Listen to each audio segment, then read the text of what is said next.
चराचरात वास करणारी दैवी शक्ती, आपण ह्या दैवी शक्तीला सर्व मिळून एकतेने भगवंताला प्रणाम करूया.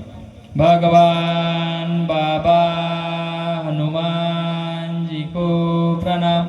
महान त्यागी बाबा जुमदेव जी को प्रणाम. परमात्मा एक. नमस्कार. भगवत प्राप्तीकरिता निष्काम कर्मयोग साधण्याकरिता परमपूज्य परमात्मा एक सेवक मंडळ वर्धमान नगर नागपूरच्या वतीने बाबांच्या आदेशानुसार आज मौजा पिंडरी येथे बाबांचे सेवक श्रीमाननीय निकेशजी सार्वे आणि राकेशजी उके यांच्या निवासस्थानी एका भगवंताचे 90 हवन कार्य नुकतेच संपन्न झाले आणि त्यानिमित्तानं एका भगवत कार्याची चर्चा बैठक या ठिकाणी सुरू आहे. ह्या भगवत कार्य चर्चा बैठकीत सृष्टी निर्माता बुद्धीचे विकासदाता महाशक्तिशाली स्वयं भगवान बाबा हनुमानजी उपस्थित आहेत. भगवंताला माझा प्रणाम. मानव धर्माचे संस्थापक तुम्हा आम्हा सर्व सेवक बांधवांचे सद्गुरू महान त्यागी बाबा जुमदेवजी उपस्थित आहेत. बाबांना माझा प्रणाम. ह्या भगवत कार्यात बाबांना वेळोवेळी सहकार्य करणाऱ्या मातोश्री वाराणसी आहे, ह्या सुद्धा या भगवत कार्यात चर्चा बैठकीत उपस्थित आहेत. आईला सुद्धा माझा प्रणाम. त्याचप्रमाणे आजच्या ह्या चर्चा बैठकीच्या कार्यक्रमाचे अध्यक्ष पोहरा परिसरातील मार्गदर्शक आदरणीय गबने साहेबांना माझा नमस्कार.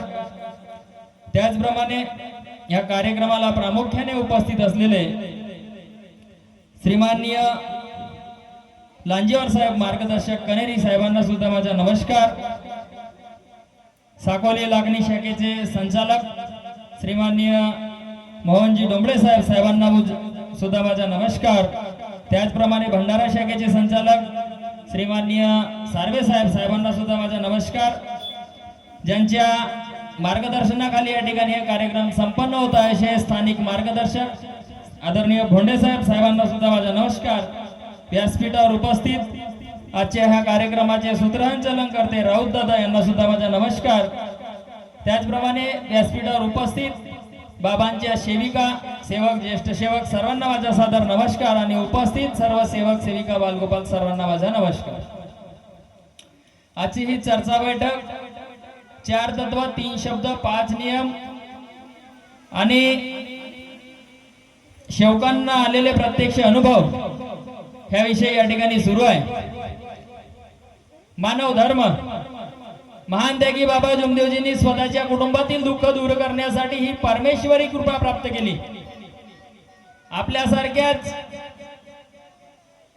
आपल्यावर ज्याप्रमाणे दुःख होते त्याही पेक्षा खूप मोठे दुःख महान त्यागी बाबा जुमदेवजी यांच्या परिवारावर होते आणि ते दुःखाचं निवारण करण्यासाठी वारंवार इकडे तिकडे फिरून सुद्धा कसल्याही प्रकारचा आधार लागला नाही आणि सरते शेवटचा पर्याय ह्या मार्गाची रूपरेषा कळली. रूपरेषा कळली म्हणजेच काय करावं लागते त्याच्यामध्ये सुद्धा खूप मोठी रिस्क होती. ही परमेश्वरी कृपा प्राप्त करत असताना जरी परमेश्वरी कृपा साध्य झाली तर त्याचा लाभ तुम्हा आम्हाला मिळत आहे, परंतु ही परमेश्वरी कृपा प्राप्त करताना जर अपयश आलं तर व्यक्ती पागल होऊ शकतो, आंधळा होऊ शकतो, मरू शकतो हे माहीत असून सुद्धा महान त्यागी बाबा जुमदेवजींनी शेवटचा पर्याय म्हणून नाही तरी असे मरत आहोत. म्हणून ही परमेश्वरी कृपा प्राप्त करत असताना जर आपल्यावर काही दुःख आले संकट आले तरी चालेल हा विचार ठेवून परिवारातील सुखासाठी परिवारातील असलेल्या समस्येसाठी या मानव धर्माची प्राप्ती केली, हे परमेश्वरी कृपा प्राप्त केली आणि सर्वप्रथम आपल्या कुटुंबातील दुःखाचं निवारण केलं. दुःखाचं निवारण केल्याच्या नंतर त्यांचा परिवार सुखी झाला, समाधानी मिळाली, समृद्ध झाला. एवढ्यानंच महान त्यागी बाबा जुमदेवजी थांबले नाही तर या परमेश्वरी कृपेच्या माध्यमातून दुःखी कष्टी आणि अज्ञानी मानवाचे दुःख त्यांना पाहून झालं नाही आणि म्हणून ही परमेश्वरी कृपा तुम्हा आम्हाला निष्काम भावनेने फुकटामध्ये वाटून दिली. फुकटात वाटून दिली म्हणजे आपल्याकडून पैसे घेतले नाही, परंतु जे आपण पैशाने विकत घेऊ शकत नाही असं आपल्याकडून घेतलं तो आहे वचन आणि शब्द. आपण त्या परमेश्वराला वचन दिलं, शब्द दिला, त्या शब्दावर आपले कर्म काही नसताना सुद्धा ती परमेश्वरी शक्ती कार्य करते. तर आपण सुद्धा त्या तत्वाला, शब्दाला, नियमाला जागतो का ते पाहणे, तपासणे आपलं सुद्धा कर्तव्य आहे. आपल्यावर दुःख असतात, संकट असतात, त्यावेळी आपण असलेले तत्व, शब्द, नियम याप्रमाणे वागण्याचा प्रयत्न करत असतो, वचन सुद्धा देतो. परंतु परिणामी कालांतराने होतं काय की आपल्या कुटुंबातील दुःखाचं निवारण झाल्याच्या नंतर ही परमेश्वरी कृपेचा कुठेतरी आपल्याला विसर पडत जाते. विसर पडत गेल्याच्या नंतर ज्याप्रमाणे परमेश्वरी कार्य आपल्याला सहकार्य करतात ते कार्य कालांतराने होत नाही. आणि आपण म्हणतो की मार्गात राहून सुद्धा, त्यागी झाल्याच्या नंतर सुद्धा आपल्यावर दुःख का येतात, तर त्याचं एकमात्र कारण आहे की आपली कुठेतरी वागणूक, रहनसहन, तत्व, शब्द, नियमाचं पालन आपल्या परिवारात होतंय का हे आपल्याला तपासून पाहणे काळाची गरज आहे. काय गरज आली होती महानदेवी बाबा जुमदेवजींना ही परमेश्वरी कृपा तुम्हाला देण्याची, परंतु नाही, आपले दुःख त्यांना पाहून झालं नाही आणि परमेश्वरी कृपा आपल्याला मिळाली. दुःखी होतो मार्गदर्शकांच्या इथे पहिल्या दिवशी रडत गेलो. प्रत्येक सेवकांनी तो पहिला दिवस आठवायचा आहे की आपण पहिल्या दिवशी मार्गदर्शकांच्या, या गावातील एखाद्या ज्येष्ठ सेवकांच्या माध्यमातून ह्या कार्याशी जुळत असताना आपल्या कुटुंबातील अवस्था काय होती, आपले परिवार काय होता, आपली दशा काय होती, त्या दशा आपल्या जीवनात झाली आणि ही दिशा मानव धर्माची मिळाली आणि आपला मार्ग शुकर झाला. मार्ग म्हणजे रस्ता आणि दर्शक म्हणजे दाखविणारा आपल्याला सुंदरसा मार्ग आणि त्याचा कोणत्या रस्त्याने चालायचं याचं मार्गदर्शन करणारे मार्गदर्शक सुद्धा गावागावामध्ये, परिसरामध्ये आपल्याला बाबांनी दिलेलं आहे. चर्चा बैठकीच्या माध्यमातून ह्या अज्ञानी, दुखी, कष्टी मानवाची सोडवणूक व्हावी याच्यासाठी ह्या बैठकांच्या माध्यमातून, सेवकांना आलेल्या अनुभवाच्या माध्यमातून आपल्याला जागवण्यासाठी ह्या बैठकांचं आयोजन करण्यात येते. बैठकीमधून आलेले अनुभव, आपविती आणि आपल्यावर असलेले दुःखाचं कारण कशा प्रकारे निराकरण झालं ते सुद्धा प्रत्येक अनुभवी सेवक या ठिकाणी सांगत असतो. या ठिकाणी येऊन बोलणाऱ्यांकडे अनुभवांचा सागर आहे, साठा आहे अशातला भाग नाही. समोर बसलेल्या प्रत्येक सेवकांकडे अनुभव आहे, परंतु ते आपण व्यक्त केलं पाहिजे, सांगितलं पाहिजे. प्रत्येकाने समोर येऊन त्या गोष्टी सांगितल्याशिवाय, आपला अनुभव दुसऱ्याला दिल्याशिवाय आपल्याकडून घडलेली चूक आपल्या सेवक बंधूकडून, भगिनीकडून होऊ नये याच्यासाठी प्रत्येक सेवक बांधवांनी तो प्रामाणिक प्रयत्न करावा. ज्याप्रमाणे आपल्या कुटुंबातील दुःखाचं निवारण झालं, आपली जबाबदारी संपली नाही, तर ह्या समाजामध्ये असे कोणते दुःखी कष्टी मानव असतील त्यांना सुद्धा ह्या परमेश्वरी कृपेचा लाभ आपल्या माध्यमातून कशा प्रकारे देता येईल, ह्या परमेश्वरी कृपेच्या माध्यमातून कसा देता येईल असा प्रामाणिक प्रयत्न प्रत्येक सेवक बांधवांनी करावा. परंतु होतं काय की तत्व, शब्द, नियम असतात काय याची जाणीव सुद्धा आपल्याला जरी जो व्यक्ती ह्या कार्याशी जुळतो, वडीलधारी मंडळी, आई किंवा वडील, घरातील कर्ते पुरुष ज्यांच्यावर दुःख असते त्यांना ही परमेश्वरी कृपेची जाणीव असते. परंतु उद्याचं आमचं भवितव्य, ह्या मार्गाचं जे भवितव्य आहे ते आहेत छोटे मुलं. आजचा युवा सेवक ज्यांच्या हातात ही मानव धर्माची दिशा कशा प्रकारे आपल्याला न्यायची आहे, जे उद्याचे भावी कर्णधार आहेत ते आहेत आजचे युवा पिढी. आणि युवा पिढीच कुठेतरी व्यसनाधीनतेकडे, वाईट व्यसनाकडे जाताना दिसत आहे. त्यांना कुठेतरी समजावं लागेल, समजावून सांगावं लागेल की काय बरोबर आहे आणि काय चूक. शिक्षणाच्या निमित्तानं बरेचसे सेवक बाहेरगावी राहतात, त्यांना सुद्धा तत्व, शब्द, नियम काय आहेत याची अनुभूती नसते. त्यासाठी आपण कोणत्या कारणासाठी मार्गाशी जुळलो याचा अनुभव प्रत्येक सेवक बांधवांनी, सेविकाताईंनी आपल्या कुटुंबातील मुलाबाळांना सांगावं. भगवत कार्याशी जुळून ठेवण्यासाठी त्याची अनुभूती त्यांना मिळावी. नाहीतर कालांतराने आपल्यावर दुःख होते, आपण या परमेश्वरी कृपेच्या माध्यमातून सुखी झालो, परंतु आपल्या उद्या मुलांचं काय. आपण एकट्याने ह्या मार्गात आलो नाही, तर आपण परिवारानिशी मार्गाशी आलो. ज्याप्रमाणे आपल्या आई वडिलांची असलेली धन दौलत संपत्ती आपली होते, त्याचे वारसदार आपण आहोत, त्याचप्रमाणे आज आपण मानव धर्माच्या शिकवणीचे सेवक आहोत. म्हणूनच आपल्याकडे असलेली ही मानव धर्माची शिकवण आपण कशी जोपासावी यासाठी युवा सेवकांनी त्याकडे लक्ष देणे गरजेचं आहे. युवा सेवक व्यसनाधीनतेकडे वळत आहे. त्यांना असं वाटते बाहेर काही व्यसन केलं तर चालून जाईल, आपल्याला कोण पाहतं.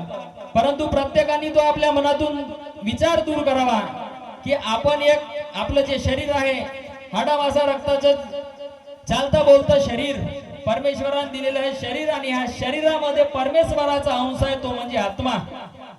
त्या आत्म्याचा कनेक्शन त्या परमात्म्यासोबत आहे आणि आपण करत असलेले प्रत्येक कृत्य कर्म कार्य आपल्या मनातील विचार हे आकारातील विकार काय आहेत, दुर्गुण काय आहेत आणि योग्य काय आपण योग्य विचार करतो याची अनुभूती आपल्याला आणि त्या परमेश्वराला माहिती असते. म्हणून मानवाला जरी घाबरलं नाही तरी चालेल, पण निदान किमान त्या परमेश्वराला सामोरे ठेवून आपण जे कर्म करतो कार्य करतो ते योग्य आहे की अयोग्य आहे याचा नितांत विचार प्रत्येक युवा सेवकांनी करावा. आपला जीवन सुखमय करण्याचा प्रयत्न करावा. ज्याप्रमाणे महान त्यागी बाबा जमदेवजींनी दिलेली ही शिकवण, ज्यावेळी विज्ञानाचा आधार घेऊन औषधोपचार परिपूर्ण ज्या ठिकाणी फेल होतात त्या ठिकाणी ही दैवी शक्ती कार्य करते. त्या दैवी शक्तीला ओळखणे प्रत्येक सेवकांची गरज आहे. अशाच प्रकारे आपल्याला विस्मरण पडते. आणि छोटासा एक अनुभव सांगतो. सध्या युवा सेवक व्यसनाधीनतेकडे वळत आहेत. हॉटेलमध्ये बसत असताना, इकडे तिकडे बसत असताना कॅरम बोर्ड असतात, कोणी पटाच्या होडी लावतात. हे योग्य नाही. एका दिवसाच्या होडीने आपण लखपती होणार नाही याचा विचार प्रत्येक सेवकांनी करावा. आणि आपल्याला मानव धर्माची शिकवण ज्याप्रमाणे दिली आहे ते शिकवणीचे चालण्याचा प्रयत्न करावा. अलीकडच्या काळात युवा सेवक आपला वेळ घालवण्यासाठी इकडे तिकडे बसत असतात, हॉटेलवर वगैरे बसत असतात आणि त्या ठिकाणी व्यवस्था असते कॅरम बोर्डची. अशाच प्रकारे एक अनुभव आमच्या परिसरातील घडला. एका सेवकांनी तो सुद्धा हॉटेलमध्ये जायचा, मित्रांशी बसायचा, कॅरम बोर्ड खेळायचा. पत्नीची प्रकृती बिघडली, तिला डोक्याचा त्रास सुरू झाला. त्याने औषधोपचार केला, डॉक्टरी इलाज केला, आराम मिळत नव्हता. कसा आहे, आपल्याकडे पैसा जर जमा झाला, वाईट मार्गाने जाणारा पैसा थांबला, औषधोपचाराचा पैसा थांबला, आपल्याकडे पैसा वाढला, आपली आर्थिक उन्नती झाली. आणि अशा वेळी आपण आपल्यावर जर दुःख आले तर सर्वप्रथम आपण डॉक्टरी इलाज करतो. सर्वप्रथम आपण आपल्या परिवारामध्ये त्याची शहानिशा करत नाही आणि आर्थिक दृष्ट्या हतबल झाल्याच्या नंतर परमेश्वराची आठवण येते, जेव्हा आपले आराम दुःख होत नाही डॉक्टरकडे जाऊन सुद्धा. तसंच त्या सेवकांनी सुद्धा केलं. इकडे तिकडे डॉक्टरकडे फिरला फिरला फिरला, आराम काही लागला नाही. नंतर त्याला या परमेश्वरी शक्तीची आठवण झाली. त्यांनी मार्गदर्शकांकडे विचारलं की बा दुःख का बरं दूर होत नाही.